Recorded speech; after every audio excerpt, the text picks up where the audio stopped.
waxaan ku duubayaa maase magaceeda la yiraahdo garqaad. Magacayga waa Xuseen Axmed Salaad. waxayna u dhacaysaa sida tan: midi la isku taagiyo mudac la isku fiiqaa, maanta noo dan maahee maasadan garqaadka ah macnaheedu wuxuu yahay horta maamul goboleed maxaa tabata ii sheeg. maamulkii wuxuu yidhi madaxweyne baan ahay, meelaha inaan tago maamuus la ii dhigo lay siiyo maal badan, muhashadaydu waa taas.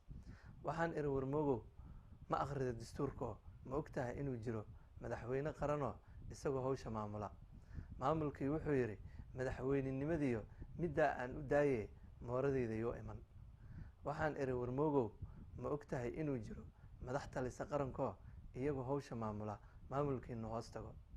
maamulkii wuxuu yidhi aniguba mas-uul iyo madaxweyne baan ahay, mana nihin wax kala duwan, midnimaduna waa magac, madaxduna maqaar saar. waxaan iri warmoogow ma jiraa qof socon kara haddii madaxa laga jaro, taasuu la misaal yahay maamul keligii meel digay. maamulkii wuxuu yidhi muran yuu ku daaline, aniguba mas-uul iyo madaxweyne baan ahay.